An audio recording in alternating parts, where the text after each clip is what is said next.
Welcome to Ethical Point. In today's explainer, we're tackling a really high-stakes administrative challenge. It's a classic, agonizing dilemma: family loyalty versus professional integrity in medical procurement. For all you aspiring civil servants out there, we're framing this directly for your UPSC General Studies Paper 4 case studies. We're taking abstract philosophy and applying it right to the messy, real-world friction of public service. Let's jump right in. We'll be hitting 6 key areas today: Sneha's procurement dilemma, identifying stakeholders, core ethical principles, evaluating options, the path of integrity, and finally the overall ecosystem of medical ethics. We are literally going to build a step-by-step decision matrix that you can use to structure a flawless 20-mark mains answer. Section 1, Sneha's procurement dilemma. Let's set the stage and meet our central figure. So, imagine this scenario. Sneha is a senior manager. She's heading up procurement for a brand new super specialty hospital. The hospital management completely trusts her to procure state-of-the-art equipment. And here's the kicker. Because it's a private hospital, she actually has an immense amount of discretionary power. She doesn't even have to pick the lowest bidder. Whatever she decides, the management is gonna back her. But right on cue, here comes the major ethical friction. Her brother runs a medical supply company, and it is really struggling financially. And out of nowhere, he submits a bid. So suddenly, Sneha's professional duty is completely at odds with her family loyalty. I mean, a massive supply order would literally save his business. But if she uses her position to throw him a lifeline, she risks facing heavy charges of favoritism, which would just completely torpedo her professional reputation. So the million-dollar question: what would you actually do in Sneha's shoes, knowing that management trusts you blindly? As a future administrator, trying to balance your natural compassion for your family against the cold, hard rules of the job? Well, it creates a ton of ethical tension, doesn't it? Before we try to solve this, let's nail down the core issue for your UPSC framework. We're dealing with a conflict of interest. This happens when personal loyalty, like Sneha's love for her brother, directly collides with her professional duties. Specifically, her fiduciary duty. And let's just do a quick layman's definition here so we're all on the same page. Fiduciary simply means a relationship built entirely on trust. It legally and ethically binds her to act strictly in the hospital's best financial and operational interests. Absolutely zero personal bias allowed. Moving on to Section 2, identifying the stakeholders. To map this out effectively, we really got to zoom out a bit. When you're writing a case study, mapping stakeholders is the absolute backbone of your analysis. Look at the complex web of relationships pulling at Sneha here. You've got the hospital management who want the best value. You've got the doctors and staff who desperately need reliable equipment to, actually save lives.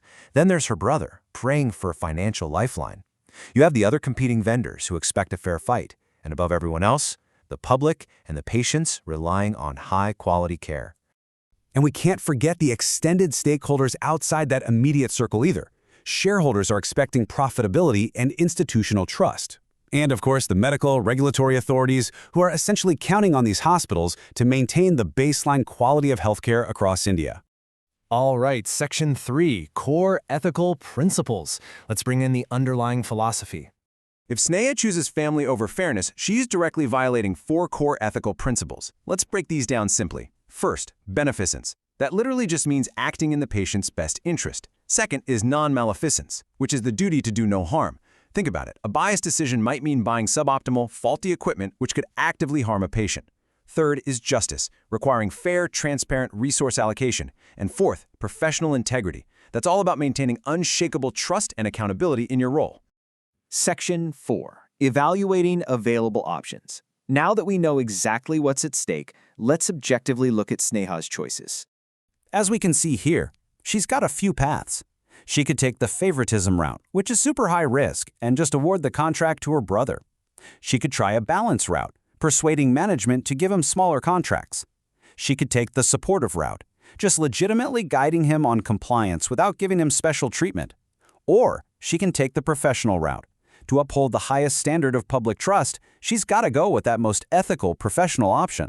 So what does that actually look like in practice? Section 5, the path of integrity. This is exactly how you want to formulate your final way forward in a 20-mark answer. The ultimate path of integrity really comes down to 3 vital, non-negotiable steps. Step 1, disclose the conflict in writing to management. You have to have absolute transparency. Step 2, she must recuse herself from all tender discussions. For those newer to the term, recusal simply means voluntarily stepping completely away from the decision-making process, so you guarantee neutrality. And step 3, suggest an independent committee to evaluate the bids based purely on objective technical criteria. And why is this the best choice? Well, here is your ethical justification. First, professional accountability. Voluntary transparency is literally your absolute best defense against any claim of favoritism. Second, patient safety priority. Remember, this is a super specialty hospital. There is zero tolerance for compromised equipment. Selection has to be merit-based. And third, moral integrity. By recusing herself, Sneha completely removes the shadow of nepotism and ensures the entire process remains 100% auditable. Section 6, Ecosystem of Medical Ethics. Now let's scale this up. Why does this matter on a macro level? When vested personal interests start dictating hospital procurement, it doesn't just hurt one hospital.